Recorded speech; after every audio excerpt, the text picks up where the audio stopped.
What's going on, BLV YouTube members and patrons? And for this live stream, the public out there, the subscribers, the viewers of the Bottom Line View, it's a special edition of BLV versus Consensus. This show is typically exclusive for patrons and members only, but because it's a big week in the NFL, there's plenty of awesome games. I figured why not give a free product out there in case you guys want to become members, become patrons, and actually you get to check out the show, see if you like Durcan or not. Ultra's not here right now, aka Batman, because something's going on in Gotham. So unfortunately, Ultra is not here. Maybe he'll show up later in the show. He is Batman after all. Durkant is here, ready to rock. And I think we're going to have some pretty interesting conversations about these games. Let's kick it off as we always do, guys. Don't forget to Gronk spike the like button and let us know in the live comments. Live comments are open. We'll respond to your comments. We'll respond to any questions you have about betting this weekend. If you have any bets that you're thinking about, any fantasy football players or lineup decisions that you have to make, let us know and we'll try to help you out as well. Let's start it off with, I think everybody wants to hear from me about Thursday Night Football. So we're going to talk a little bit about Thursday Night Football. I don't really want to because the 49ers, the 49ers, they lost. They're eliminated pretty much. I think they have like a 1% chance of making the playoffs. It's a sad time for me and the Bottom Line View. That was a very disappointing game last night, but I have so many things to say, and I'm just going to keep it kind of brief, hopefully.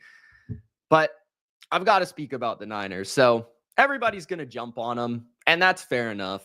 That's cool. This was an absolute season of despair for the 49ers, and it happened early. I mean, the offseason was wild with Trent Williams and Brandon Ayuk, and then Christian McCaffrey with his injury. Dre Greenlaw was having to work back from an Achilles.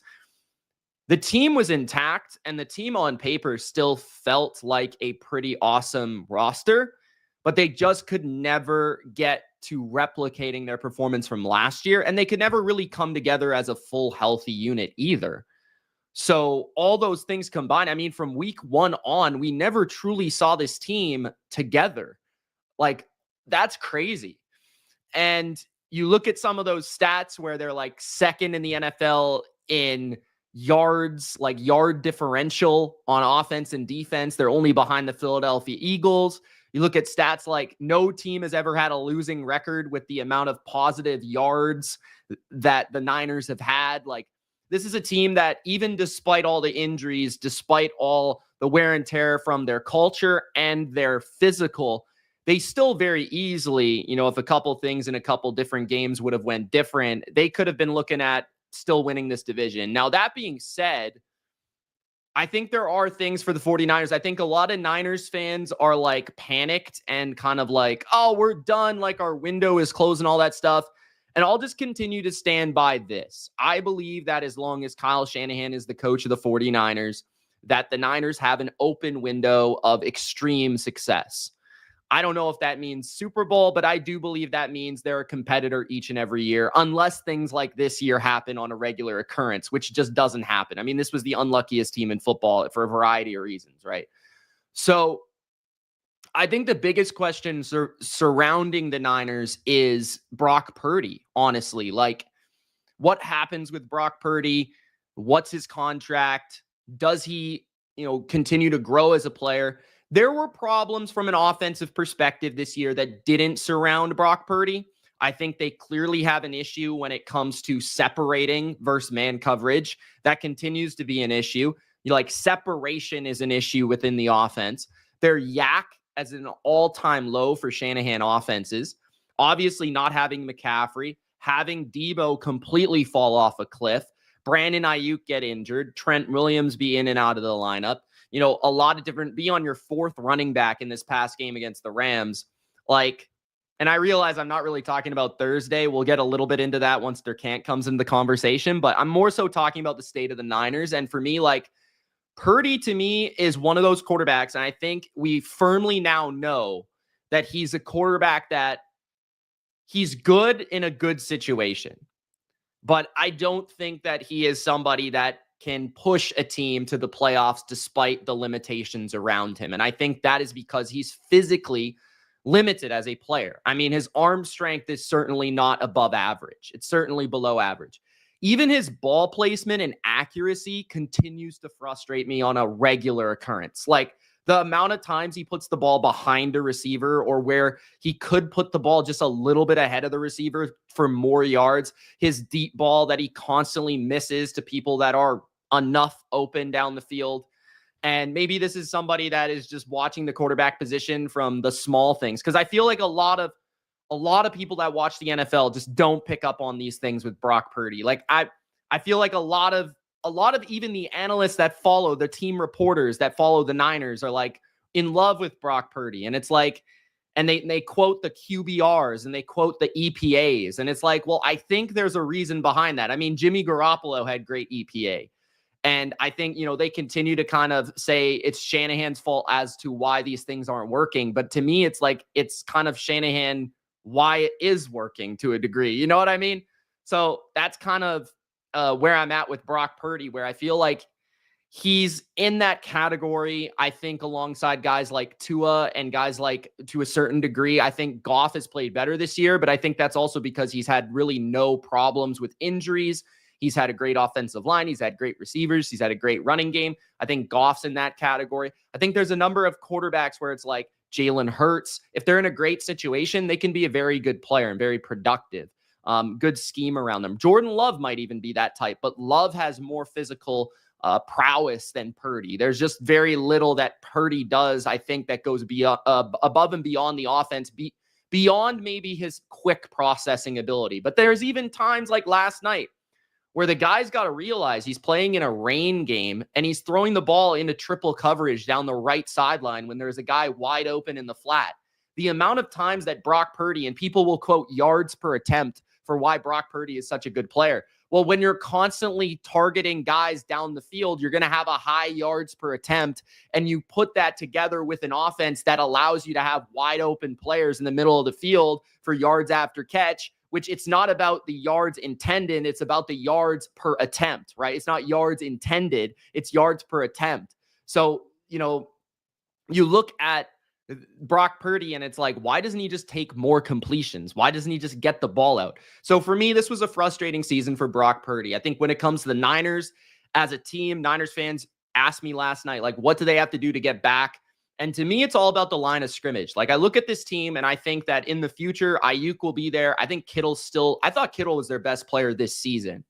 McCaffrey will be back. I think they'll have other running backs like Garendo and Mason to lean on. I think it's all about the offensive line, specifically the center position and the right tackle position. And I think it's about defensive line. They might move on from somebody like Javon Hargrave. We'll see how that goes. But I think Nick Bosa is still there as a staple. I liked how Leonard Floyd played this year. Maybe they bring him back. I thought Yetur Gross-Matos showed good signs. Malik Collins was a great pickup. I thought they did some good things. Greenlaw will be back. Hufanga will be back. They had a very good draft class, especially Mustafa and Pooney, who showed up huge throughout the season. So I feel like their safeties, they'll probably bring Hufanga back because he'll be cheap, and he was awesome in the last couple of games alone, as long as he can stay healthy. Devondre Campbell is an absolute, like, I don't know. I don't want to say like anything crazy, but like Devondre Campbell, that's just crazy. You can't quit on your football team, especially, I don't expect it from a vet like that. That's some Antonio Brown type of maneuver right there. But yeah, clear frustration for me watching the Niners all season. Definitely a team that I cheer for, I root for, I hope for the best for. They're kind of like my NFC team, and they've let me down severely this season. And I just hope they come back. I think they will. I mean, they have enough of a foundation there. They'll have a good draft pick. They'll have some decisions to make to replenish their team, but they still got a good core of players. In terms of Thursday Night Football, I thought the game could have went either way. The rain clearly had an impact on both offenses and both quarterbacks, which when I'm watching these type of games, it continues to remind me how spectacular Tom Brady was.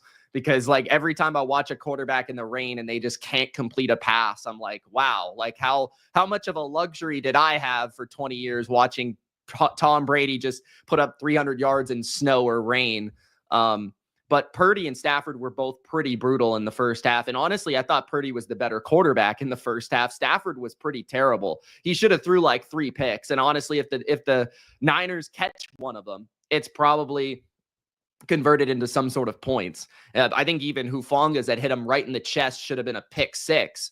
And then in the Rams in the second half, the weather got clearer, and I thought the Rams just were able to run the ball a bit more. They were a little bit more physical at the line of scrimmage, and then dropped by Debo. That could have been a touchdown, things like that. Purdy throwing an interception on a drive that could have tied the game with another field goal, even if they don't go to score a touchdown. Like just little things. I thought the game was very, very even. Honestly, I thought the Niners defense played really, really, really well for most of the game. It's just one of those games. But yeah, the Rams, I think, deserve a lot of credit. I think the Rams are the best team in their division. I really do, because I think they showcased these last 2 weeks that they're able to win 2 different games. When they're fully healthy on offense, which they were last night, and they have all their pieces, they're capable of scoring 40 against a good team in Buffalo. They're capable of winning a defensive game in ugly weather. Thanks to, who they have and the way their team is made up. So I think they should win their division, to be honest with you. But yeah, I'm frustrated by the Niners, but also impressed by the Rams. Durkant, give me your thoughts on Thursday Night Football. Let me know if I missed anything, but that's my status on the 49ers. And that was a beautiful, beautiful opener. I hope you guys appreciated that. I wanted to give Mitch the floor uninterrupted because this guy has been the biggest Niners supporter through thick and thin, throughout this discombobulated season. He's been right there with them. And last night was the end, pretty much, of the season. It was the end. So I don't really want to talk about the Niners season as a whole. You already covered that. And I want to talk solely about last night. I think a lot of people who know me through the Discord or just know me in general think that I was probably really, really happy when the Rams won. And to be honest, I wasn't. I wanted this division to be a 4-team race. I thought after last week, I was of the opinion that these 4 teams were all virtually on the same level. And maybe that still is true because it was a close game. But all 4 teams won't be in it come the last game of the season. Now, the Rams have swept the 49ers. The Rams have a clear path to at least 10 wins at this point. And now it looks like it's going to come down to Seattle at LA week 18, which will probably be Sunday Night Football. I thought the game, I agree with you about Stafford. I thought he looked atrocious in the first half. You said 3 picks. I've counted like 6 during the game. And these weren't even like miscues or just, it didn't even seem like miscommunications or just even just great defense. Like he was just trying to throw the ball to the other team. I don't know what all of that was about. Maybe it was the rain. Maybe the Niners were just playing that sticky. I'm not too sure, but he was bad. And I do agree. If the Niners catch one of those picks, they probably win. It was another story where, once again, the Niners in one of these games, too many missed opportunities. Deebo Samuel dropping touchdowns. They're dropping pick 6s. This game as a whole was just a disaster. Normally, I can somewhat defend the Niners because they've been losing fluky games pretty much all year. But as Big Al said, and I'm going to bring up this message. As Big Al says, the Niners only had 191 yards. They were held to 191 yards. For a team that is, I think, top 3 in yard differential, that is embarrassing. Their main flaw this season has been red zone offense. And this game, they just couldn't move the ball, seemingly at all. And I was disappointed because I thought their defense played amazing. The Rams didn't score a touchdown. And they still lost. And the game was bad. Like the weather was bad, the vibes were bad. Deebo Samuel's begging for the ball and he's dropping passes. Brock Purdy sucks. This guy stinks, okay? I was in the chat with Batman during the game, and on the second to last drive, technically, this guy, I'm thinking the Niners are gonna win because it just feels like they're about to score. And he throws it into triple coverage, and it's not even close. It's like he's trying, like, I said it in the chat, like, that's a burger. What are you throwing? He's not open. There's nothing to see. I don't know what he saw. And the worst part is Pearsall's wide open in the flat. Like, just check it down. He doesn't check the ball down. It was pathetic. And that was the end of the 49ers season as Mitch knew and loved them. And what was even worse is the Rams kicked a field goal. And Debo had a good return. So it was out of reach. Like, it was very unlikely, but it wasn't over. They still had, a Hail Mary chance, basically. And to get into better field position, he has, I think, like 6 seconds in the pocket. He had time. And I think it was Pearsall, or it might have been Jennings, I'm not sure, ran an out-breaking route, and he was open.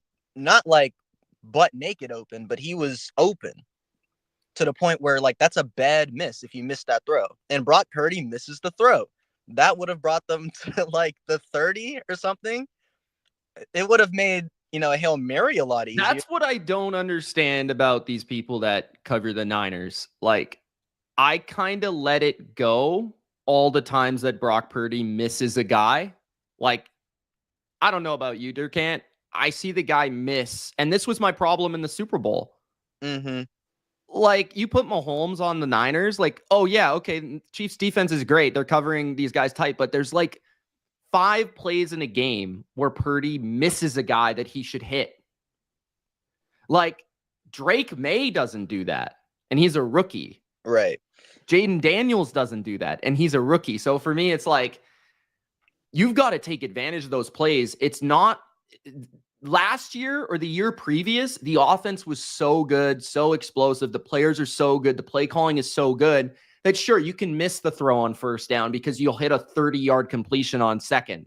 Mm-hmm. But when you're playing these tight games in the rain, you have to convert on first down for 5 yards, or else you're in 2nd and 10. That's the world of every other offense in the league. It hasn't been the world of the Shanahan offense because it's been so good and so stacked. But I think we're starting to realize the limitations of Purdy. And the biggest one is not even, to me, the arm strength or the deep ball. It's just those little completions that he should make that he doesn't.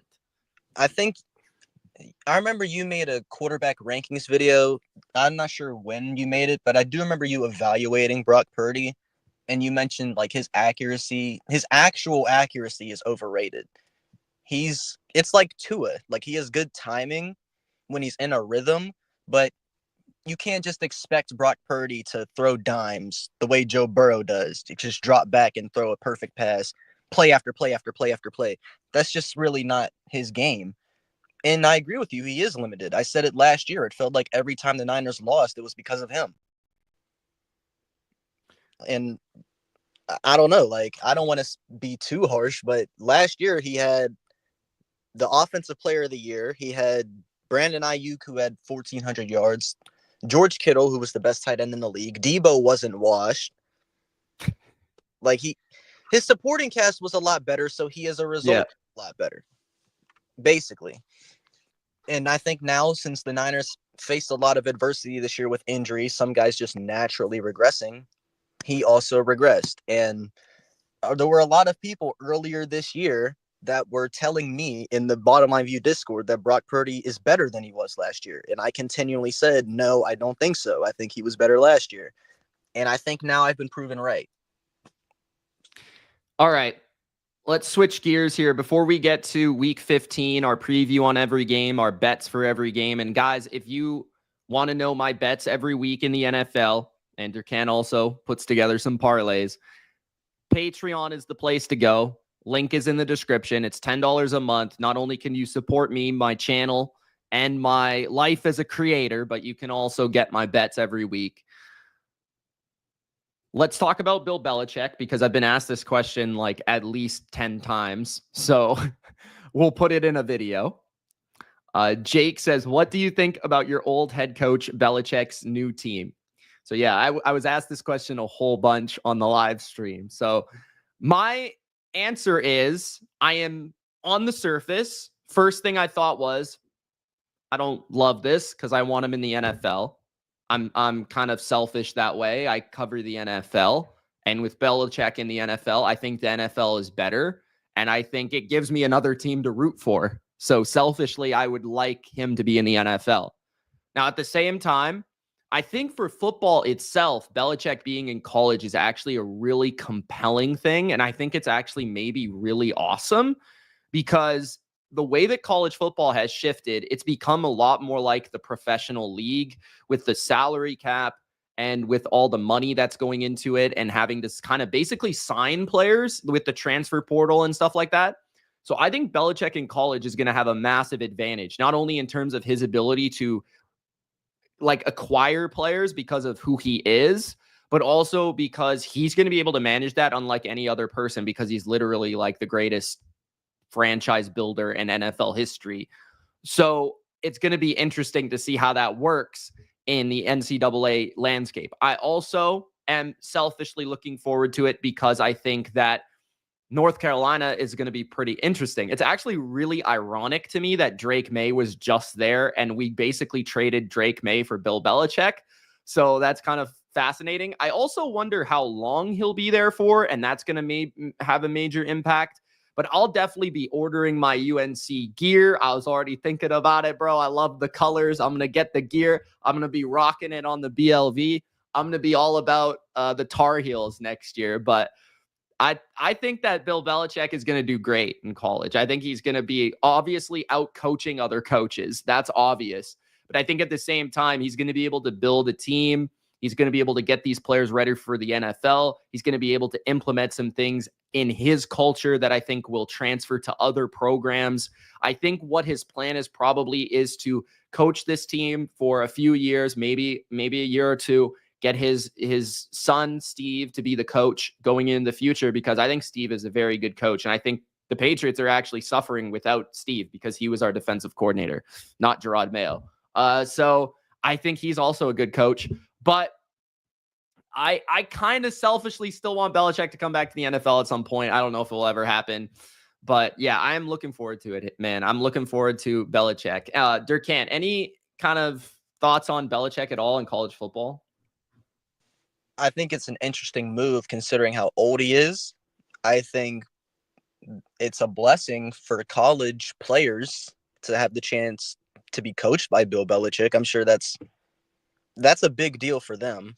So I'm more excited for that aspect of it rather than Bill Belichick himself. And personally, as far as Bill in the NFL, the main team, like everybody's talking about the Bengals. The Bengals are going to be looking for a new coach. I personally want the Bengals to get Vrabel. I would also love that. Yeah, Okay. I've wanted them to get Vrabel over Bill, and it looks like, that might be a possibility. So I guess I selfishly, might get that. But in terms of Bill to college football as a whole, I don't really have a strong opinion about it. Okay. All right, let's get to the week, guys. Keep the comments coming. We really appreciate the love. Let's go. Gronk spike the like button. Become a member if you want this show every week. All right, it's $3 a month. Chiefs at the Browns. We're gonna start off hot and heavy, Durkant. I don't know if you saw it, Durkant. I tweeted it. I put it into the atmosphere. I put it into the stratosphere. Really? What? I said, really? Oh, yeah. I tweeted it. I said, the Browns will defeat the Chiefs. And I put the little, I'm depending on the Lord, Jameis Winston quote, which I thought was perfect for the Chiefs game. I think the Browns are going to win. I'm betting the Browns. I like them +4. I will not lie. I checked the alternative spreads. I bet them officially at 4.5. Okay. They're at 4.5 -115. +4 is -110. So I figured I'll get that extra half a point just in case they lose by 4, which I think is a key number in the NFL. So, let's say they lose 24-20, I would still cover. So I decided to go with -115 +4.5. I also have the Browns in teasers to get them to 10.5 as well. So I like the Browns in this game, and we'll explain why. I think their Cant does as well. I think they can win, like not even joking. Like I think they can win. And the reason for that is, now I have recently heard there could be rain, which I don't like personally, but I think this is why I think they match up well. The Browns are, in my opinion, with Jameis Winston, one of the best like passing teams in the league. I think that's just objective fact. Like when you look at how they've played against all the opponents, Denver was a great defense. They tore them up. Steelers, pretty good defense. They beat them once. Even the second game, Jameis's stats weren't bad, outside of the turnovers, really. You look at those receivers, Judy and how he's playing. I think he's like 4th in the NFL in receiving yards. Cedric Tillman is back, who was going off before he got the concussion. Elijah Moore is playing the best football I've seen him play at the NFL level. David Njoku's like a top 3 or 4 tight end in the league. The Chiefs secondary right now is not playing good, and their pass rush is not that good in general. If you can block Chris Jones, and when you think about Cleveland, what's the strength of their O-line? It's their interior, right? You've got Teller, you've got Batonio on the inside there. I think they'll be able to handle Chris Jones better than most teams will be able to. So you look at the Chiefs secondary, they've got injuries since Watson went out. They have not been the same team.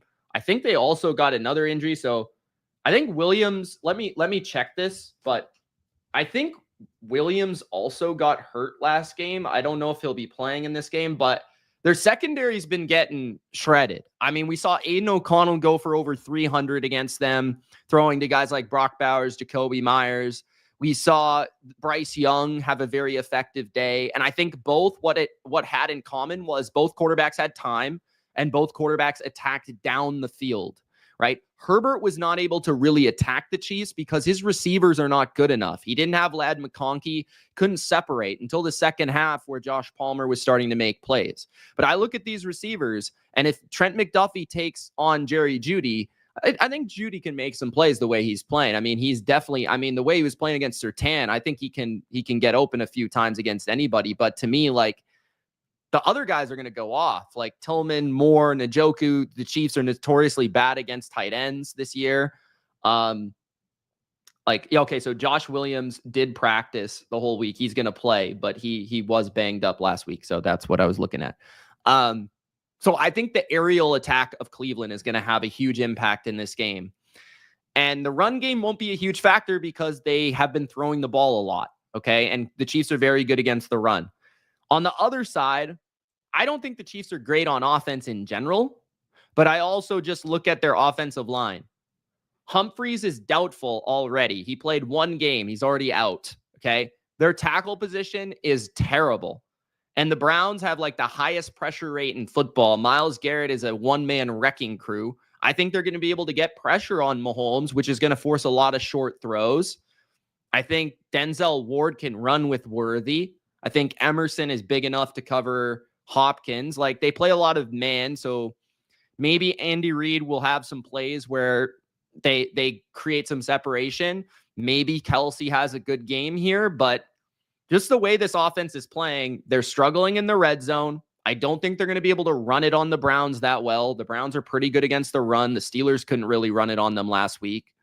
Like, I think the Browns are going to be in this game, if not win. It's really going to come down to turnovers. It's going to come down to, I think the big plays that the Browns are able to hit or not hit. And that's the way I kind of see the game. I really like this matchup. I think this is a really bad matchup for the Chiefs. Like, I know that the Browns are not a good team, but I feel like this is just a kind of styles makes fights game. And I don't think this is a good style for the Chiefs personally. What do you think, Durkant? I agree with every single word you said. And as a bit of an add-on, I think Cleveland's biggest flaw has been they just let up random big plays, usually down the seam. I don't really know why that is, but Kansas City doesn't create big plays at all. They're dink and dunk, they're yak reliant. And if they play a lot of man, I think some teams have shown this year, if you test these receivers and make these receivers beat you, they're going to struggle, especially against a secondary like Cleveland's, right? And I don't think Cleveland's that bad. Like, I know their record is bad, but they've been a tough out for a lot of teams. They almost beat the Broncos. They did beat the Steelers. They beat the Ravens. They've been a tough team to play for the most part, especially since Jameis has got there. And if there's one man,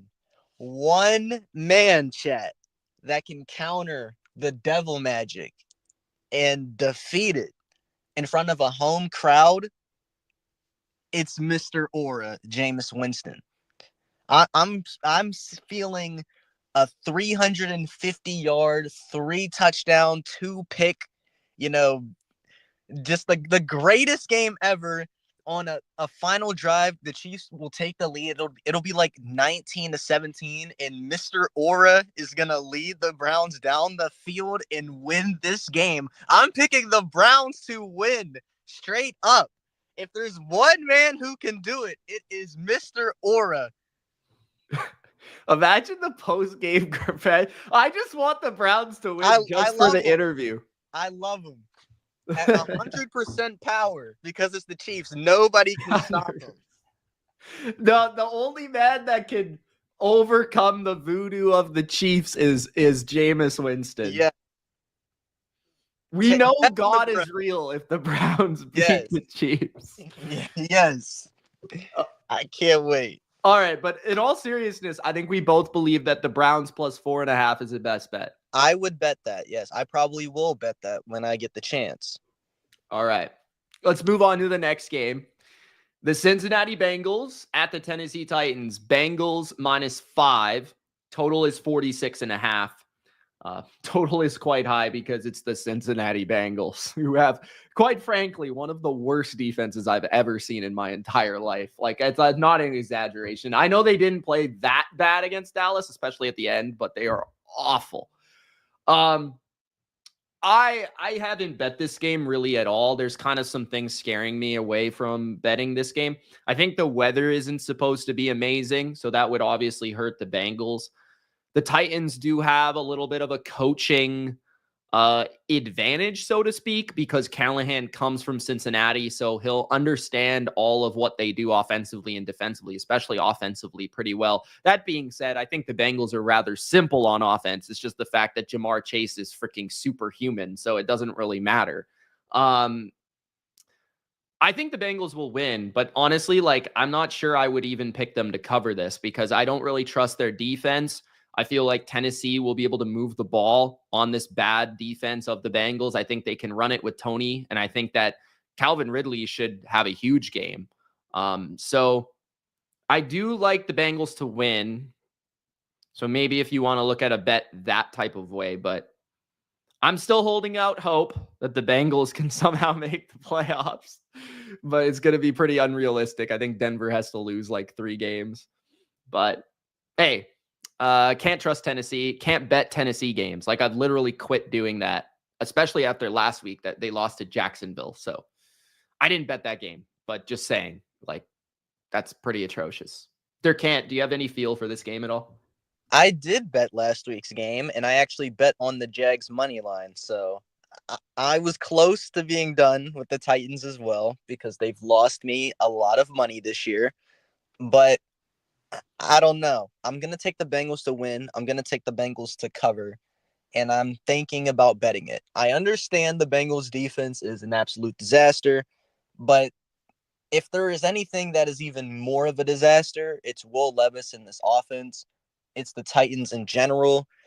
I think the issue with the Titans and betting on the Titans is they're so dysfunctional that a spread can just get out of hand based off of a muffed punt that the other team scores.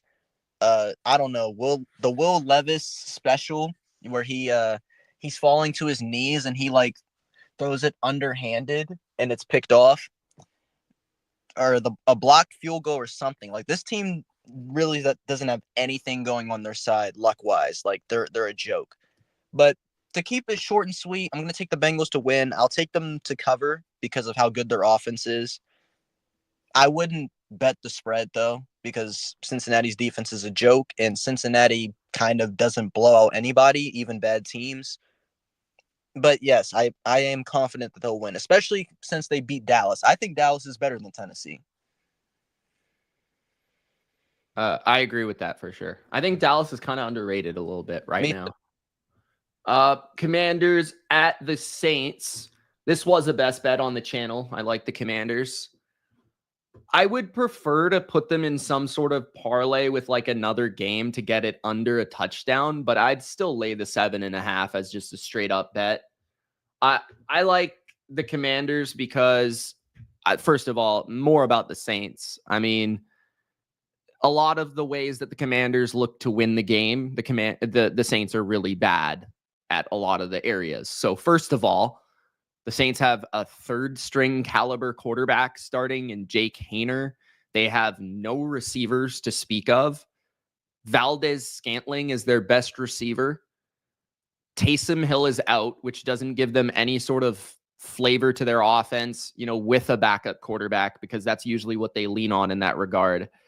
No Olave, no Shaheed. Like, other than running the ball, I don't see their offense having too much success. And I think the Commanders will kind of sell out to stop that, especially considering they now have Lattimore in a revenge game to maybe take Valdez-Scantling out of the game. So I don't trust the Saints to really move the ball consistently. And then you look at one of the worst teams in yards per attempt allowed, if not the worst, the Saints, against one of the best running teams in the league, the Commanders. When they run the ball, they score 40. That's kind of been the theme of their season. So I like the Commanders to kind of get a lead, build a lead out of the bye. I think they're going to have some new things offensively for Cliff, to be able to kind of get over that hump of like late season struggles where maybe that late bye will just give them enough to push in a week 15 where they get a little bit of a spark. It might not last, but just for this game. And, the Commanders, I think they realize what's in front of them. They've got to win this game to make the playoffs, or else, they could fall off if they don't win this game. So I think everything about this game, Jane Daniels returning to Louisiana, like everything about this game, I like the Commanders. This is actually a huge game for the Commanders, considering the Rams' new resurgence. The Commanders are in a good spot to where they play a lot of bad teams to close out their season. So they control their own destiny as far as the playoff spot goes. But if they let one of these games slip, it could be here or to like Atlanta or something, then they might miss the playoffs because of how the Rams and Seahawks both look. Both those teams might get 10 wins. But I don't think that's going to happen. The Commanders blow out bad teams. I think the Saints are a bad team. The Saints are just, I don't even know what to say about them. There's really nothing to say. Like, they're just kind of there. They just have Alvin Kamara, who still kind of fights. Their defense sucks. They don't have weapons. I'm intrigued to see what Marshawn Lattimore does to this defense, because I think the Commanders' defense is kind of overachieved this year. I expected it to be really bad entering the year, and sometimes it has looked really bad, but I think more times than not, I've kind of walked away from their game saying like, oh, their defense played a little bit better than I expected. Maybe Lattimore is what takes this team over the top, and maybe this team will be competitive in their playoff game, even if they do play the Eagles, for instance. So I don't know. I think we'll learn a lot more.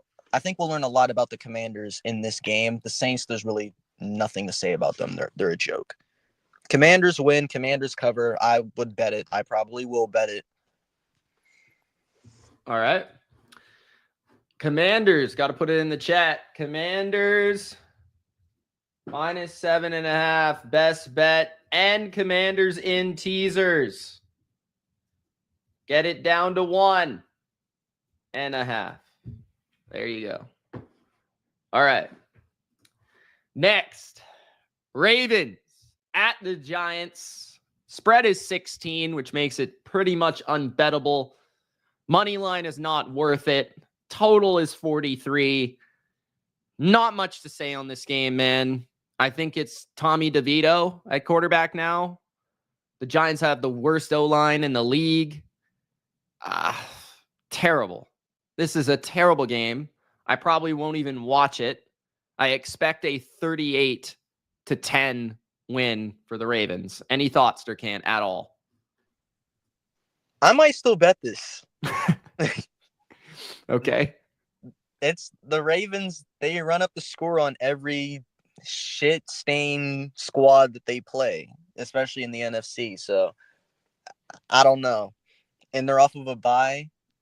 I might take the bait with this one, but I do know that 16 is a 2-possession. Like, that's still 2 possessions. Yeah, three possessions. So if they win by 17, obviously you would cover. So it's 3 possessions. It does kind of feel like a Vegas trap, but I think I'll bet on the Ravens running up the score again. All right. I just hope Malik Neighbors doesn't mentally check out. I hope he doesn't pull a Devondre Campbell because I have him in the playoffs and fantasy. He might pull an AB. Yeah, I hope he doesn't. That guy already appears to be a head case. I'm not gonna lie. Neighbors? Yeah. Well, they ask him stupid questions every week. That's like the only thing they have going for them as a franchise. -9.5 in the first half is kind of interesting. They'll probably, but the Ravens have kind of had games this year where it's close. The Giants. I know it's the Giants, but still. Literally my worst team in the league. They are the worst team in the league. Yeah, just bet on the Ravens. I might have to bet the first half. 9.5. They just have to be up. Well, Tucker can't kick. What if they're up 7 and Tucker? Maybe Tucker went to the opera and he got all tuned in. I don't know. Man, they had a bye week, didn't they? Yeah, they did have a bye week. All right. Dallas. That's not a best bet, but that's our thoughts. Dallas at Carolina. I have not bet this game either because I just can't trust either team. And a lot of people like the Panthers because of how they're playing, and I understand it. But I also feel like Dallas is a little underrated, and I do think Dallas has the significantly better defense. I think they looked a lot worse against the Bengals because they played the Bengals. And Jamar Chase, just continuously got open on comebacks. But, I mean, their offense isn't too bad. Cooper Rush is kind of shit, but Rico Dowdle's been running the ball well, and Carolina's the worst team against running backs in fantasy this year. So I think Dowdle will have a good game. CD's still there. They've got their tight ends. I like Schoonmaker. Ferguson's back. Cooks is back. Dallas has enough weaponry here. If Cooper Rush doesn't turn it over, I could see this game being a little high scoring to a certain degree if Bryce plays the same way. But then you've got Dallas's pass rush that's much better. So, I don't really trust, Carolina should be able to run it. Carolina should be able to do some things on offense. Their O-line's been really good, and Bryce is definitely the better quarterback. So I understand backing Carolina. They're also at home. But Dallas is more talented. Dallas has the better defense. So I just don't really trust either side. What do you think, Durkant? Dallas's pass rush against Carolina's offensive line. That's a big kind of matchup there. Carolina's offensive line is really good. And I think that's actually the main reason why Carolina's offense has looked so good lately, is Bryce Young has been comfortable and he's been just a more patient player in general. And for some reason, Adam Thielen is insane, even though he's 40. But I'm going to take the Cowboys.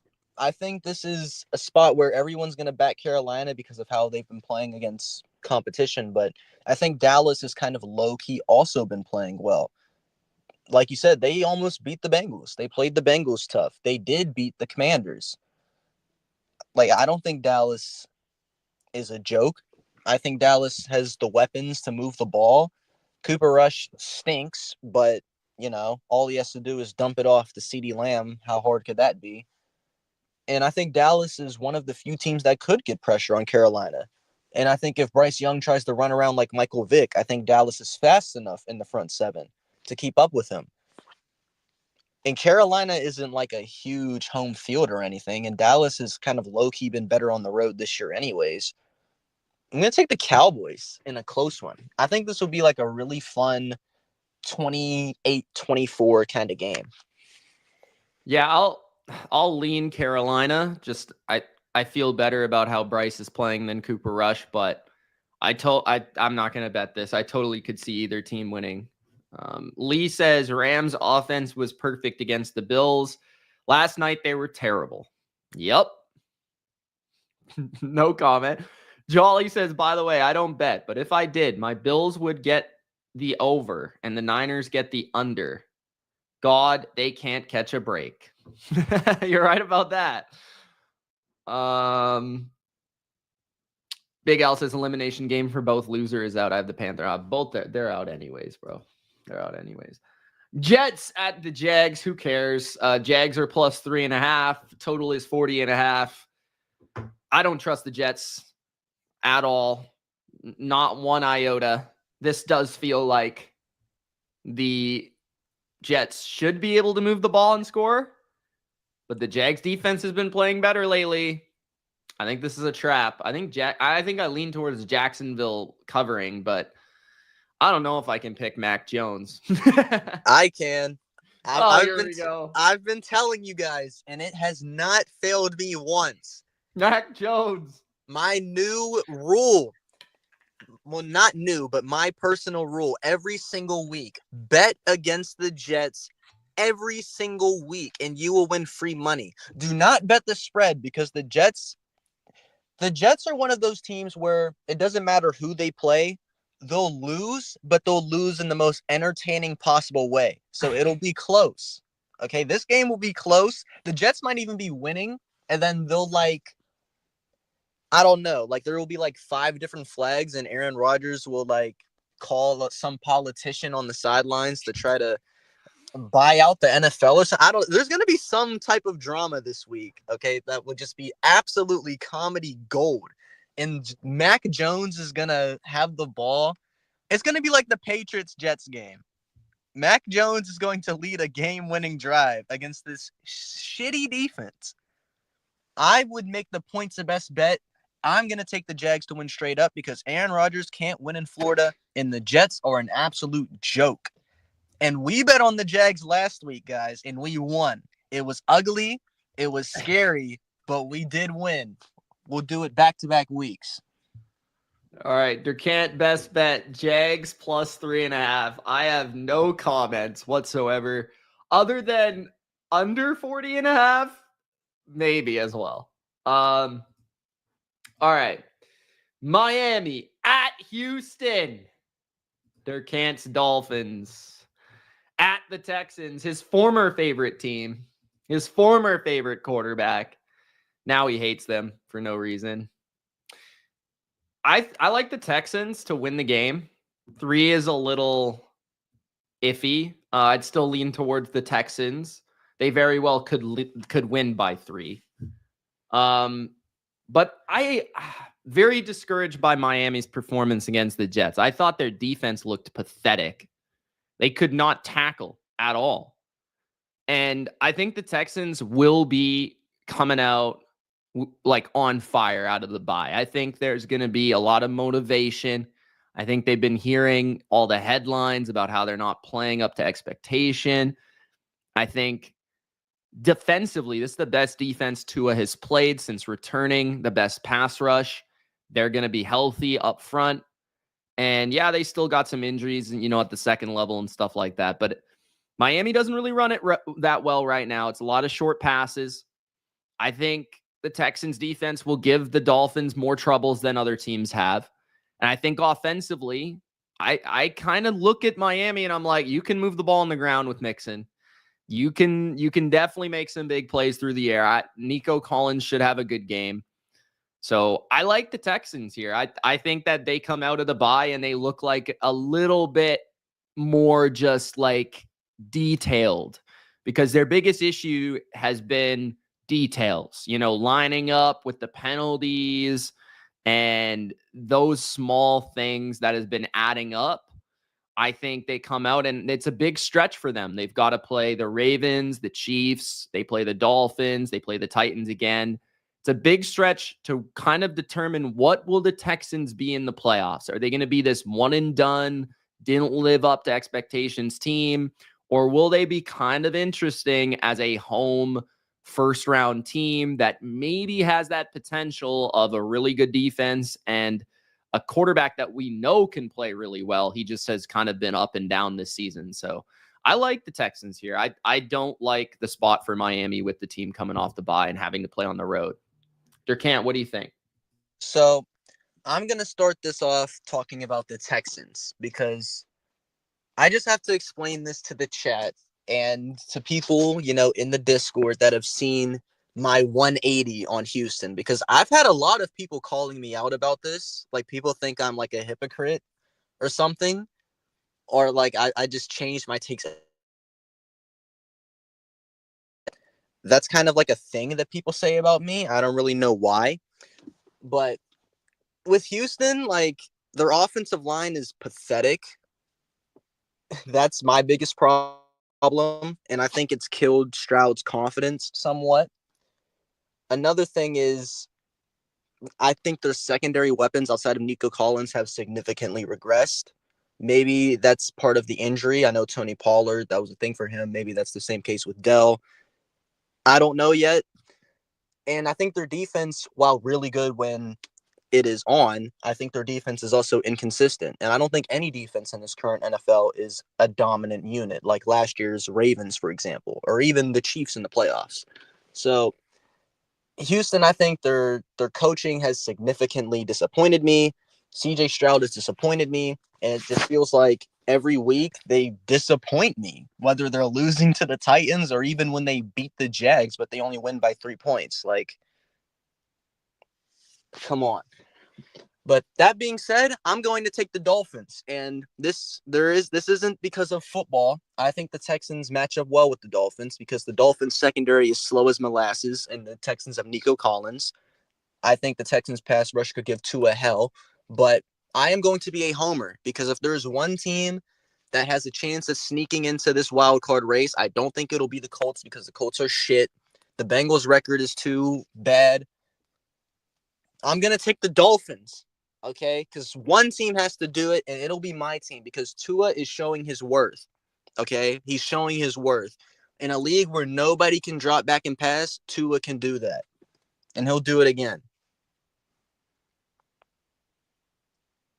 Wow. Tua? This guy believes in Tua again? What happened?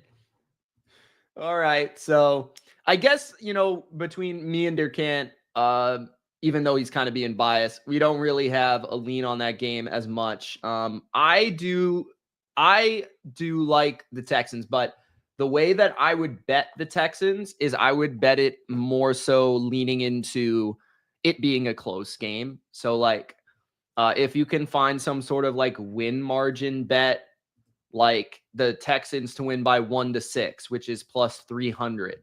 Right? Get the most out of your money with this bet because I feel like it's a little bit riskier than some of the ones we've been talking about because I do think Miami has a chance to win. Texans by 1-13 is plus 120. That's a 4-way margin bet. So maybe if you could get a little bit plus money type bets, I'd look into the Texans to me. And if you were to lay the spread, what I'm seeing right now, it is -3, -105, which isn't bad. -2.5 is -130. So it's not really worth it to use that half a point. I'd rather just, if I win, if they win by 3, I at least get my money back type deal. So, all right, let's continue with the next games. Indianapolis at Denver. So the Colts are at Denver. This is one that kind of feels trappy, but at the same time, I don't really understand what people see in Indy. Okay. I just don't get it. The Patriots should have beaten the Colts. And not only should they have beaten the Colts, they should have beaten them by multiple scores. They only punted one time, and that was on a drive in which they basically conceded the ball for some reason. They were like, oh, we're up by one possession. We're going to run the ball 3 times and punt because our coach is a fucking idiot. They also had a missed 27-yard field goal and a interception at the 1-yard line off the hands of our best receiver. So just judging the Colts based on that game, I feel like the Broncos are like 100 times better than the Patriots. And their defense is really awesome. I feel like at home, it magnifies Anthony Richardson, his inaccuracies, his inconsistencies. I think he'll be under pressure. I think there'll be tight window throws. Maybe he hits a couple deep balls like Jameis did, but I don't really think it's going to be too consistent. He's not as good of a passer as Jameis is. I don't think you can really run it on the Broncos that well. I haven't really seen a team run the ball on the Broncos. So no matter how healthy this O-line of the Colts is. So I lean towards the Broncos -4 because I think their defense should keep the Colts in check. And I think offensively, I kind of like the rhythm that Sean Payton and Bo Nix are in. Like, I thought the Browns gave them a lot of trouble just in terms of the tight coverage, the pass rush. And the Colts are not nearly as good in the secondary. They're decent up front. They're fast in terms of, rallying to the football and maybe taking away some of those yards after catch plays. But I don't necessarily see Sean Payton with a bye to prepare with an inability to move the ball. You know what I'm saying? So I like the Broncos here. I haven't bet this at all.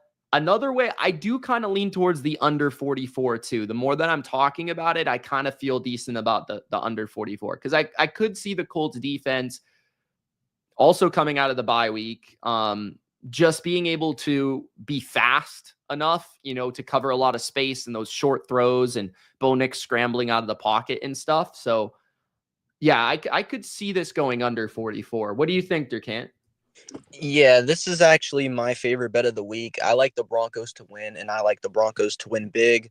I completely agree with you about the Colts. I think the Colts are a joke. Just looking at their resume, I think people are just looking at their record and assuming they're decent when they actually aren't. The Colts, they played the Texans fairly decent both times, but the Texans kind of suck, in my opinion, and they haven't really. The Texans always play ugly football games. The fact that they didn't win either, I think, is what's more telling, to be honest, because the Titans won. They beat the Steelers, which that was like their best game of the year. Like that was basically their peak, but they also did last year, so that kind of seems to be a matchup thing. And that was also before they had Russell Wilson. They lost to the Jags, and that was when Jacksonville was winless. They beat the Titans barely.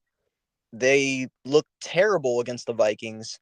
They played Buffalo in a game where it seemed like everybody and their mom was telling you to bet on the Colts as an underdog spread, and they lost by 10.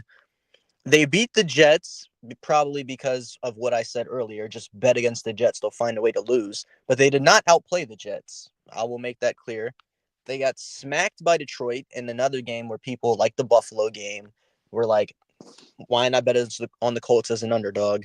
And they should have lost to the Patriots. I remember on most Sundays and every Thursdays I do this, I watch football on my PC and I have my tab open and your stream tab open on another, tab. And I remember your reaction to the last drive of the Colts Patriots. It was comedy gold, but the Patriots definitely should have won that game. I got lucky because I bet on the Colts to win that game. So I think I've had a good grasp on the Colts. To be honest, I bet on them to beat the Patriots and the Jets. They should have lost both, but they found a way to pull it off. And every time that, people were suggesting to bet on them, I've suggested to fade them. So, chat, if that's worth something to you, I would recommend taking the Broncos both ways. Straight up, points, whatever. I think the Broncos are a significantly better team with a way better defense, with a way better quarterback. I think they're better coached. These teams are on different tiers. And I think a certain part of the NFL community hasn't really caught on to that. So And it's in Denver off of a bye. Like, everything about this game just screams to me, take the Broncos. So I'm going to be betting on the Broncos. I'm going to feel very confident about it. Probably won't even have to watch a snap of this game to know what happened. I think the Colts are shit.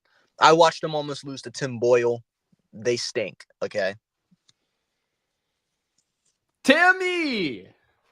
How is Tim Boyle in the NFL? And you know that's what really infuriates me is if Tua never got hurt, like, we would have beat the Colts by like 20, dude. Mm-hmm. Like, I hate the NFL, bro. What a terrible season. I agree.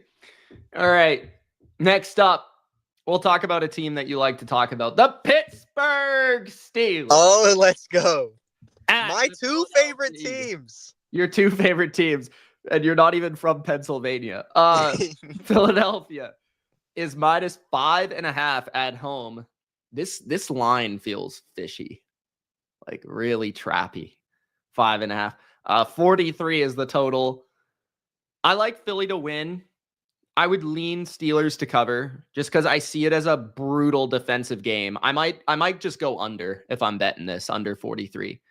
I think the matchup for both teams, it's interesting because Pittsburgh tends to play more man than they've played in years past. And I do think that might give the Eagles the opportunity to throw some big strikes to AJ Brown. But I wonder if Tomlin kind of like hones in on that and kind of doesn't allow AJ Brown to do that as much. You know, maybe keeps the safety over top, kind of forces Hurts to go elsewhere with the ball.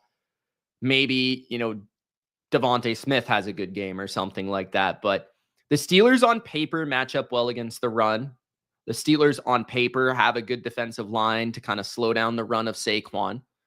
And Jalen Hurts, not even on paper, with my eyes, is just not good. The defense of the Eagles is excellent. I don't see how the Steelers necessarily have any advantages. Without Pickens, I don't think they have a great passing game at all, even with Pickens. They're pretty much relying on deep passes and jump balls and moon balls. Their run game is solid, but the Eagles are better than them at defending the run than the Steelers are running the ball.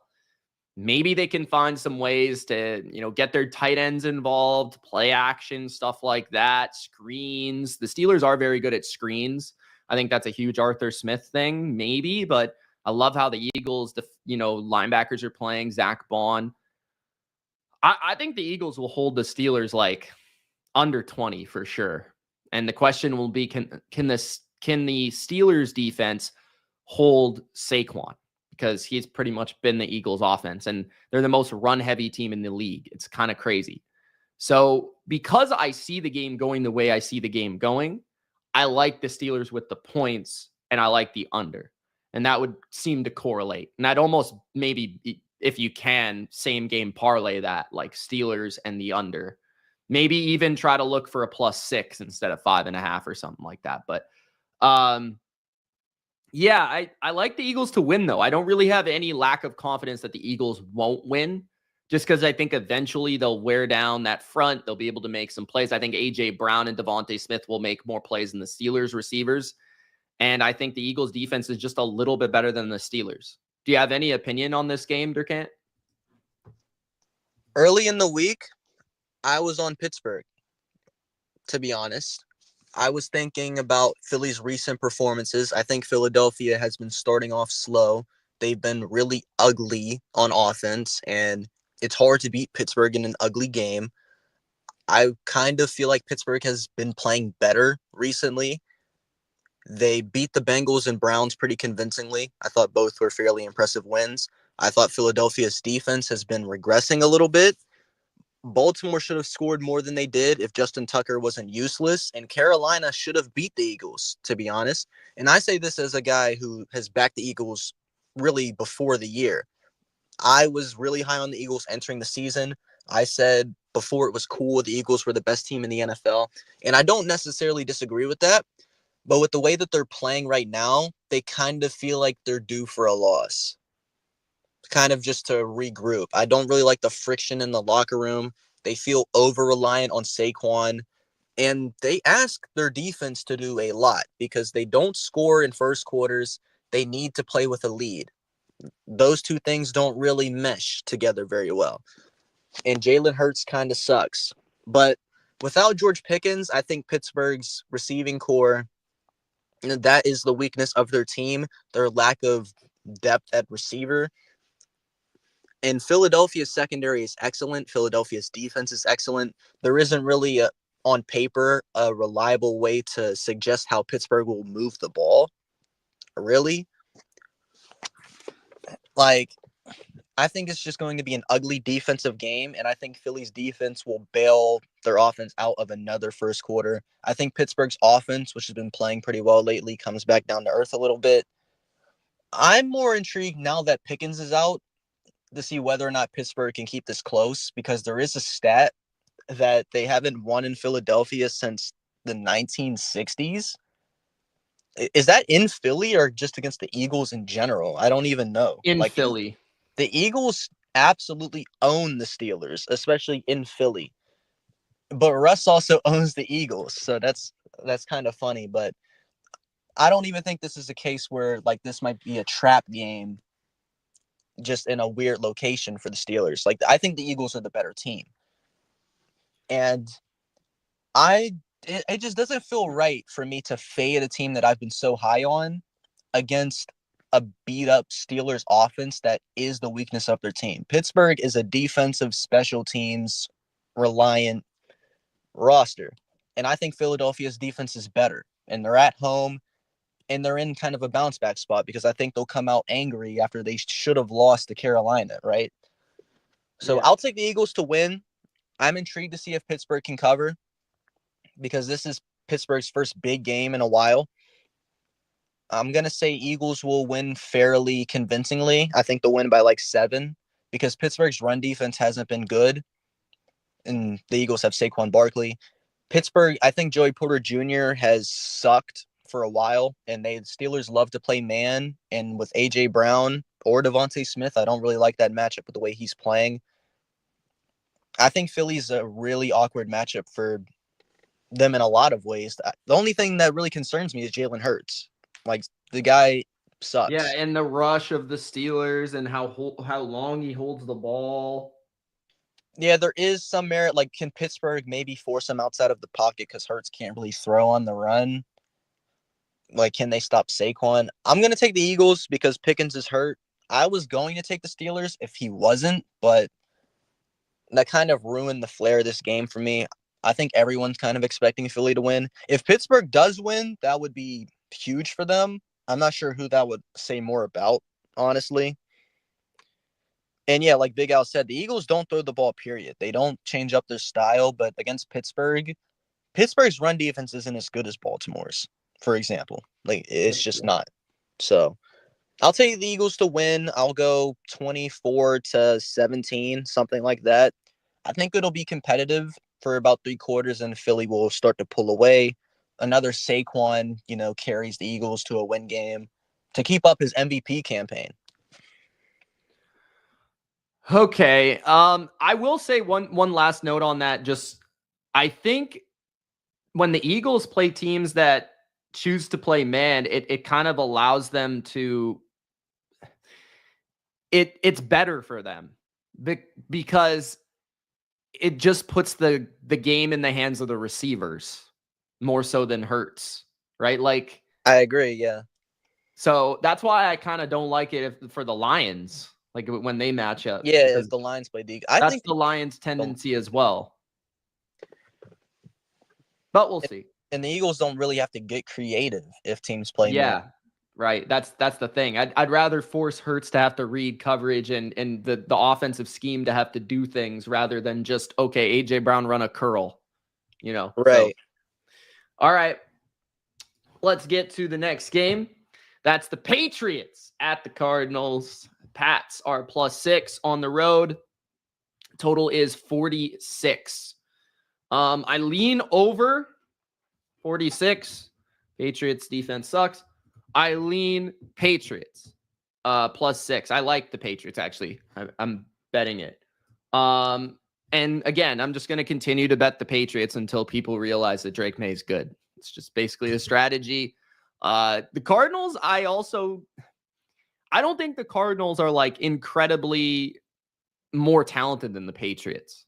And that's also something where I'm like, Patriots kind of match up all right, right? Like I feel like the Cardinals like to blitz. May's been great against the blitz. He's athletic. He can extend plays. He's going to find guys open against the blitz. Probably Henry a lot. The run game of the Seahawks was incredibly efficient against the Cardinals. Patriots are coming off a bye, so that also helps. And I think Stevenson could have a little bit of success on the ground. I think the biggest X factor will be Kyler and his legs. Can New England find a way to keep him in the pocket? Will he make a lot of plays that way? Gonzalez versus Marvin Harrison should be a good matchup. I would lean Gonzalez there. McBride should have a pretty good game, though, for the Cardinals, I would expect. Same as Michael Wilson. Patriots have struggled with like 2s and 3s at wide receiver. But the Cardinals offense, very run game oriented. That's the reason I think they'll win, because New England has not proven that they can really stop the run consistently. I don't think the Cardinals will be gashing them, but I think there'll be a lot of 4-yard runs. There'll be a lot of long drives for the Cardinals, but I also could see May doing the very same on the other side. So I think ultimately the game remains close, and I think it's kind of in the 20s, somewhere in that range. I don't really trust the Cardinals at this big of a number, and I trust May enough to cover it. There can't. What do you have? What's your opinion? I will tentatively pick the Cardinals to win because the Patriots defense is an absolute disaster. And James Conner in the Cardinals O-line, that's the strong suit of their offense. But with the way Arizona's playing, I'm not too sure. I think it's time to accept that the Seahawks just own the Cardinals, and I was just wrong about that series in general because the Cardinals did play Minnesota really well. They probably should have won, to be honest. But I do think Arizona's offense, in terms of its explosiveness, is very overrated. I think Kyler is very overrated. Drake May might be better, to be honest. And Arizona's defense disappointed me last week. So I kind of see this being a higher scoring game. I think this will be a good fantasy game for a lot of people in the playoffs. I think May might perform. Kyler, I think, will have a bounce back. James Conner, I think, will have a huge day. Ultimately, I lean towards the Cardinals because, while the Patriots do have a good quarterback, they don't have a coach. And it's just hard for me to bet on clown shows to win, as underdogs. Gerard Mayo is coaching for his job, and I think he's going to fold under pressure because the guy stinks. And it's in Arizona. It's a huge game for Arizona because if they lose, they're pretty much out of it completely. So I'll take the Cards. The way they're playing doesn't make me super confident in it, but I'll take the Cards. All right. So Cards to win, Pats to cover. Pats +6 is a Mitch best bet. Get it in. 6.5 would even be even better, but 6. All right. Next up, we've got the Bucs at the Chargers. This is a game where I felt a sentiment, if that's how you say the word, that the Bucs are gonna like cover or win this game. But I really like the matchup for the Chargers. First of all, Bucs going from east to west. Baker playing a defense that's first in points allowed, really plays a ton of zone, plays too deep, doesn't allow a lot of big plays, forces tight windows.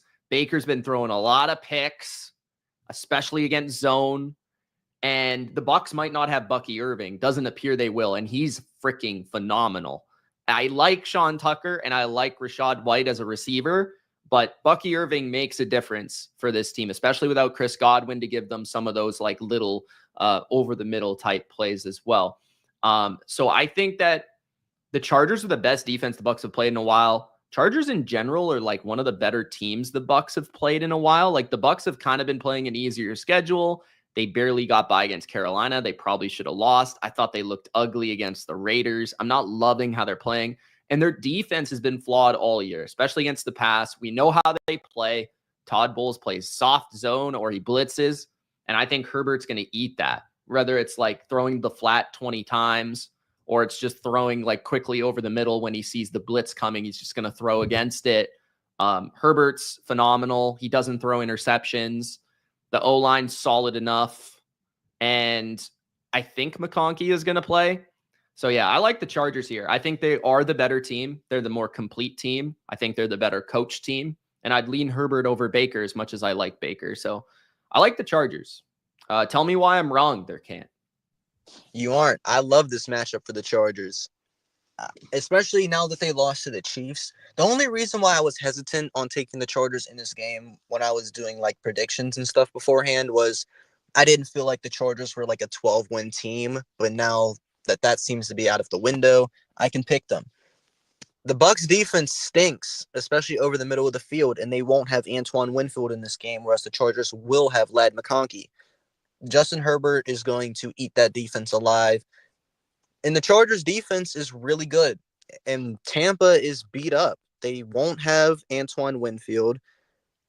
Mike Evans is still kind of hurt. Like, I don't even know if he's going to play. Bucky Irving is not going to play.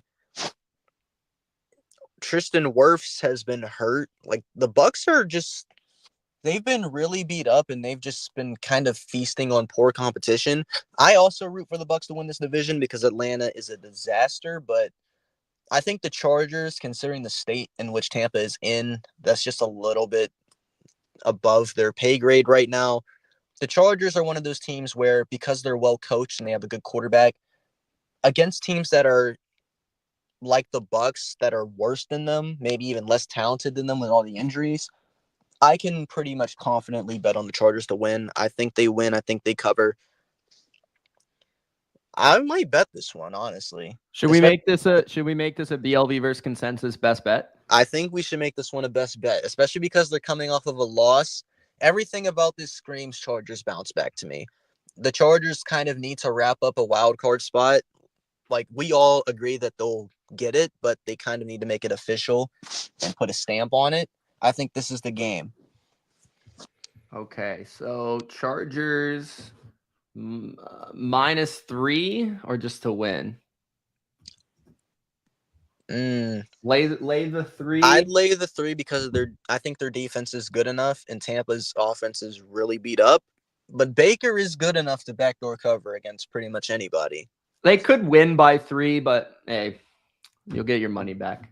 All right. What do we got? Next up, you've got the Packers at the Seahawks. I'm waiting on the Bills and Lions if you're wondering. Packers at the Seahawks.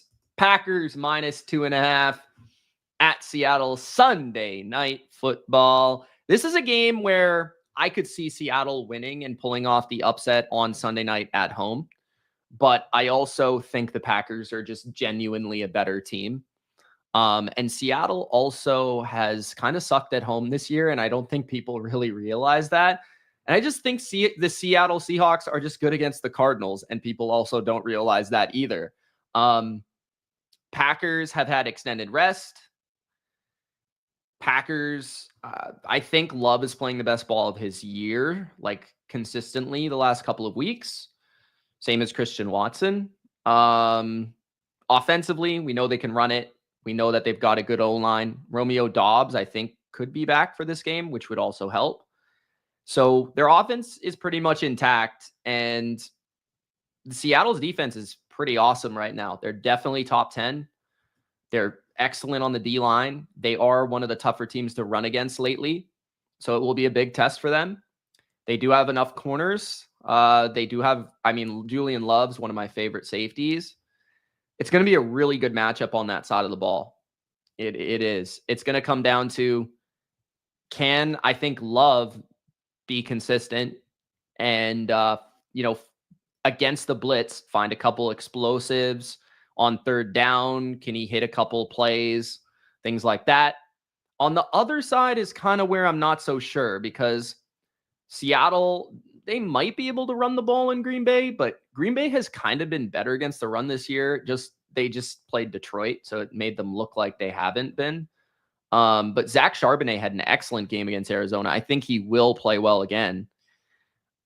Geno doesn't have a great O-line. Will the Packers be able to get to him a little bit better than a team like Arizona? The reason I didn't like Arizona against Seattle because Arizona kind of has to blitz to get pressure, and that allows Seattle to have those matchups on the outside. JSN was eating. I don't think Alexander's in the game either, so that's definitely a clear advantage for Seattle. So, talking through it a little bit, I do kind of see why people like the Seahawks. I don't think I would bet the spread. I think if anything, I would probably just tease Seattle up to 8.5 as a home dog. Tease them up to 8.5. One possession game feels like that's the way this game's going to go. And it's going to come down to the last possession. That's kind of how I think it's going to go. Durkant, do you have any opinion here? Total is 46. I'm not even sure. Maybe the over 46 might be the play, but what do you think? I like the Seahawks. This is one of – I'm actually fairly confident in this one, especially without Jair Alexander. The Packers secondary is extremely susceptible, and Seattle's receiving core is one of the best in the NFL. JSN, DK Metcalf, I think they will do whatever they want. And one thing about Seattle is they will pass the ball, and they pass the ball almost too much. But I think against the Packers, that's exactly what you need to do. I understand Green Bay's offense looked really good in spots last week, but if we look deeper into that Lions game, I walked away thinking that Detroit was clearly the better team. I thought it was close because of some decisions that Detroit made. They gave the Packers some favorable field positions. Jared Goff threw a bad pick. It feels like Detroit was still in control of the game despite some really bad mistakes, and that's usually a sign that one team is clearly better than the other, at least in my eyes. And I also think part of the reason why Green Bay scored the way that they did is because Detroit is very basic on defense, and Detroit is also very beat up on defense, which neither really applies here. Seattle's defense has been playing excellent. I think they'll do a good enough job against Green Bay. I think they'll hold them to under 4 touchdowns, which I think they can reach. I kind of like it, man. Seattle's defense has been playing lights out. The receivers are awesome. I think Geno, when he's comfortable, is good, and Mike McDonald's in his bag. I too would lean Green Bay, just overall in terms of a playoff outlook as the better team, but I kind of like the spot for Seattle to get a true statement win. It kind of feels like they haven't really had one all year. I think this is their time. I'll take the Seahawks 28-23, something like that, where the Packers score in the low to mid 20s and the Seahawks get to the high 20s. Somewhere around there. I like the matchup, though, a lot. Chris says there's been a trend of the top team in the NFC West giving the lead or not handling business. So Arizona and Rams win, Seattle loses. Rams beat Seattle and take over division when they play. Walker is doubtful. Yeah, Walker is doubtful. Charbonnet will be the guy. He had a great game last game. DK has been banged up, hasn't been too relevant, but this is a game he could take advantage against no Alexander. I think my play would be just Seattle in a teaser. But I think Durkant likes them to win. So maybe play the tails of this. Maybe go Seattle in a teaser, Seattle on a money line or something like that to kind of play both ways. There's teasers. If you like Tampa to keep it close, you could tease Buffalo. We're going to talk about that. You could also tease in the same kind of window here. Who do I like? I like Washington in a teaser. I like Cleveland in a teaser. Yeah, those are some options. All right. Let's get to the next game, which is Monday Night Football. I'm just going to leave the Bills and Lions to the end. Bears at the Vikings. This is Monday Night Football. I don't know about the Bears, bro. This 100% screams Bears are somehow going to cover this game. This game's going to be close. But everything I've seen from the Bears, last week, it was an absolute embarrassment. And Caleb Williams, I legitimately think Caleb Williams is bad. Like, I think he's bad. The O-line, people blame the O-line, but Caleb just holds the ball way too fucking long. And the Vikings are too good of a team for me to really fade them. I like their coaches. I like how Darnold's playing. Jefferson, Addison's playing unbelievable. Hawkinson's good. He had over 100 yards against this team last time. Aaron Jones is still really good. Like, Vikings are legit. They don't beat themselves. They play good defense. They play good in the red zone. They play good on third down. They have good play calling. They're at home where they're just really good. This could be a Vikings blowout, or this could be like a 3-point game. Maybe the Bears even win. Like, it's completely unpredictable for me. So I am just going to stay away from this game completely.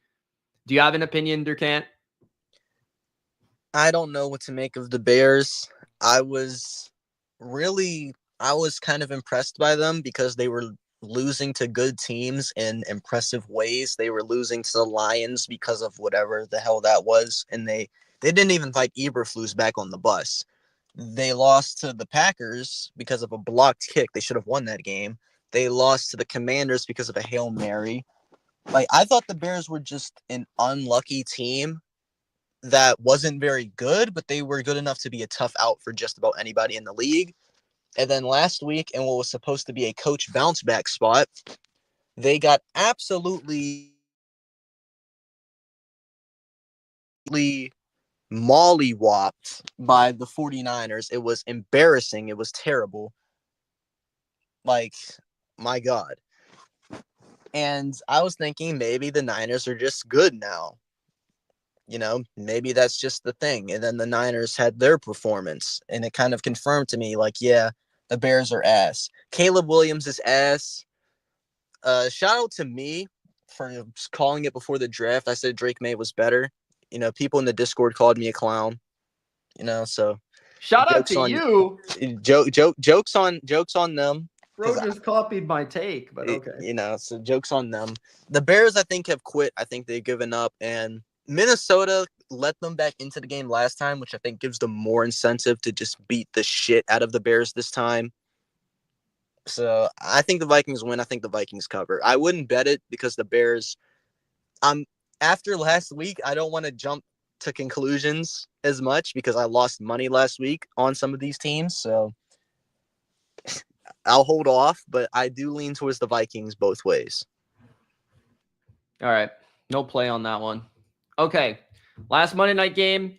I did make the Falcons as the 6th and final best bet because I think this is the season for the Falcons. I think if they don't win this game and they win this game fairly convincingly, let's just say they're never in threat to lose, they're in trouble.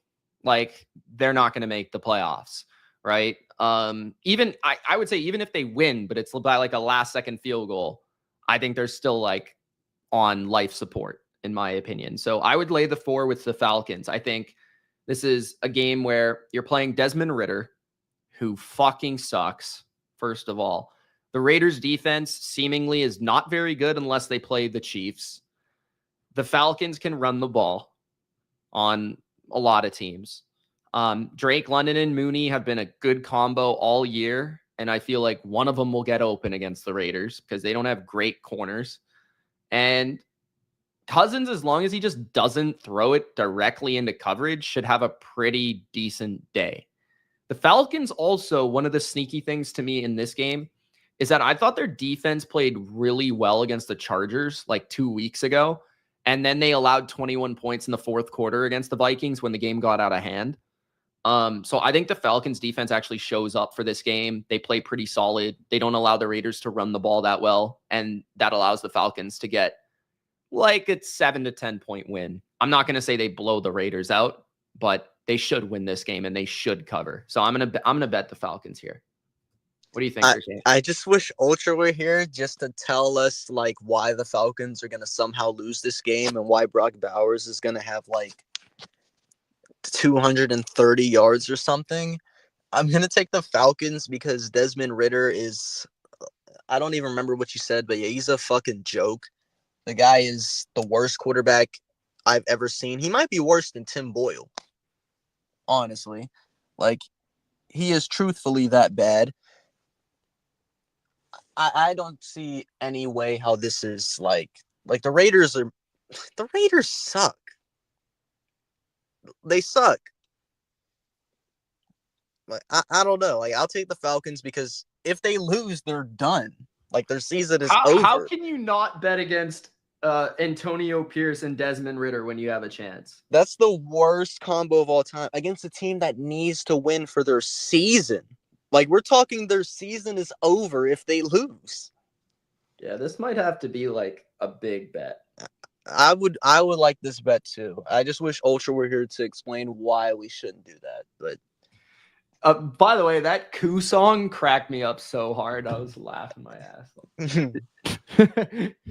All I want for Christmas is Coup. All right, let's get to the last game of the week. Buffalo Bills at the Detroit Lions. Camera on for this one. Camera on for this one. Lions -2.5 at home. Total is 54.5. That's fucking nuts. It's in Detroit. Let's check the injury report. First of all, I actually have not bet the spread yet. But what I will do, I've bet the Bills in teasers, like probably 3 different times. Because Josh Allen to cover one, he's only lost twice in 4 years by more than 1 possession. So the odds are in your favor. For the Lions, it does appear that they're healthier on the D line. McNeil will be back in this game after missing like half of last game. DJ Reader is back. And some of their backups are also in. And Decker's also playing on the offense. So the Lions are healthier. So Lions fans making excuses can't really make the same excuses. The Bills, hold on. I just want to check if the Lions are really missing. So they're still missing Anzalone at linebacker. They've been missing him at linebacker. I think he's on IR. But pretty much the rest of their defense, obviously we know that they don't have Aiden Hutchinson, is intact. Offensively, they are fully healthy. Okay, so the Lions have pretty much clean injury report. Buffalo, Rasul Douglas is out. Besides that, it looks like everybody else is playing for the Bills, including Keon Coleman and Dalton Kincaid, who have not played in multiple weeks. I like the Bills. I think they're going to bounce back. And I think this is a tough matchup for the Lions, both schematically and also from just a quarterback perspective. But I also think the Lions offense should be able to move the ball on the ground. I think that Goff will make a couple of dicey plays against McDermott's defense because the way that you do play the Lions best is by rushing for and playing zone. And that's what the Bills do. They rush for, they play zone. And McDermott, if he's been good at anything, has always been the ability to put the people in the right spots of where you want to throw the ball. And everyone knows the Lions like to throw the ball in the middle of the field from like 10 to 20 yards. So the Lions are going to have to run the ball. And they're going to have to stay patient with the run to open up the pass. And that might be a possibility. So I expect points. But on the other side is where I love the Bills because I love just Josh Allen running against man coverage. I love Josh Allen against man in general. And I mean, he's been torching it all year. I like these receivers against these corners. I think Cooper should have a huge game. And I like the spot because yes, Detroit's had 10 days, but Buffalo coming off a loss is going to be highly motivated, especially the way that they lost. They felt like they let down their quarterback. I think the Bills can block the Lions up front offensively. I think Josh will have a ton of time to throw. So I'm just going to back Josh Allen as an underdog to go in a dome, which is going to be a lot of fun, and outscore the Lions. I think it's going to be like 31-27, 34-31, something like that. Something really fun. But I think that the Bills match up well on offense through the passing game, and I think that's why they win the game. And I think that The Lions will be able to run it, but I think there'll be a few plays defensively where the Bills might catch Goff, rather by a sack or some sort of interception, tip ball, something like that. What do you think, Durkant? I have to go with the favorite. The Lions, it just feels like I've been betting a bit against the Lions lately. I won a bet, actually, where I took the Lions money line, but I bet on the Packers with the spread. I kind of doubted them against the Bears. Like, I had a sneaky feeling that they'd lose that game. And I've been close to being right, but they've just been finding ways to win.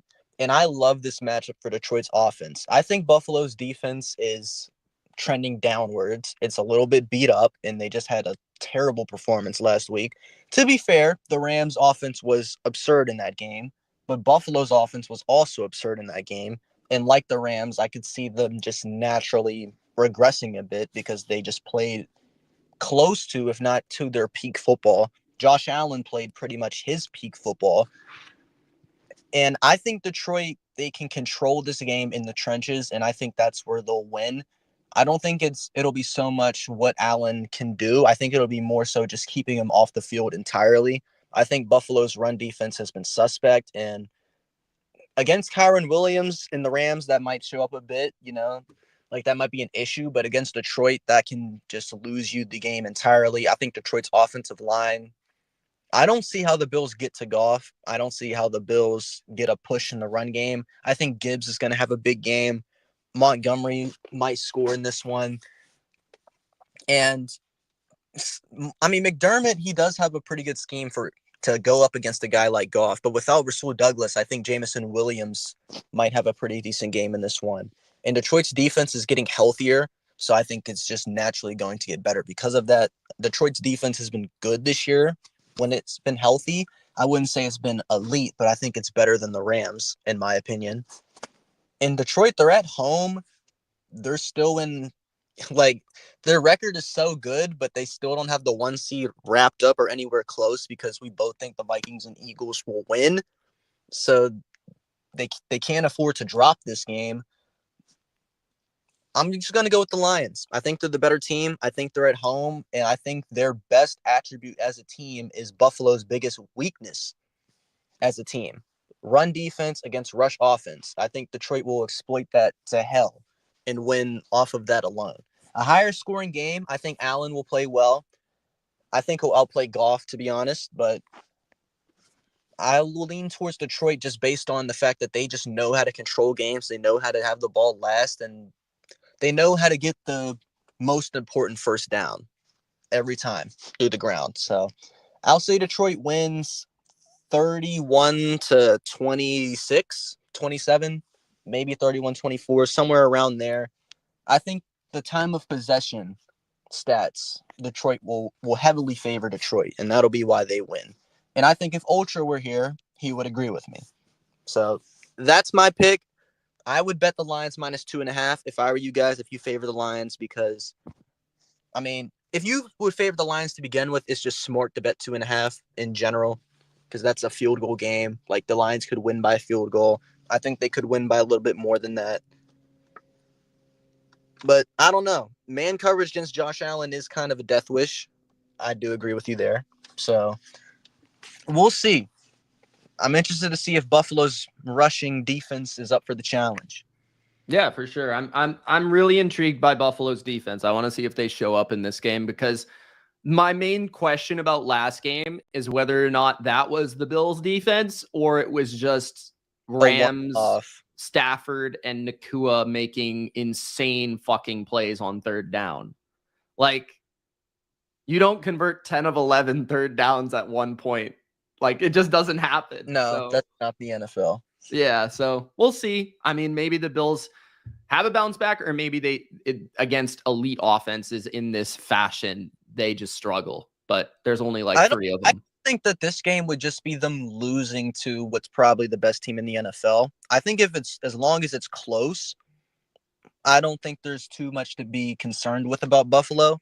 Because I think at the end of the day, based on their track record, you'd be more questioned by their defense rather than Allen, right? Of course. So, like, even if they lost like a surprising defensive game, I think that would actually be a positive if their defense can step up to a team like the Lions, especially knowing their run defense isn't very good. So, the one thing that I'm also intrigued by is the start of the game, because the Lions defense at the start of these games has been excellent, and that's kind of allowed them to control the game, like Chicago, Green Bay. But we'll see if Buffalo is able to start fast or not. Buffalo did not start fast against the Rams. They looked half asleep. So perhaps they were looking ahead to this game. But that's our picks. Those are our picks. Those are our bets for this week, guys. BLV versus consensus. This is typically a patron and YouTube member only video. So if you guys aren't a member or a patron, please do check it out. The links are in the description. You can also become a member right on the YouTube app as well, or the YouTube page. And it's $3 a month to get it on either platform. Yeah, my bets are $10 a month on Patreon exclusively. I'll have all my bets out tomorrow for all the patrons. And it does feel like a pretty teaser heavy week. There's a lot of good teaser spots. I think in terms of spreads, we're going to be on the Browns plus 4.5, Patriots plus 6. What else? I might play the Chargers in some way to just win the game. What else did we talk about? The Commanders minus 7.5. Those were the main spreads. And yeah, a lot of teasers coming. So yeah, there it is, guys. Thank you for watching. Appreciate it. There can't. Batman, not here. Peace.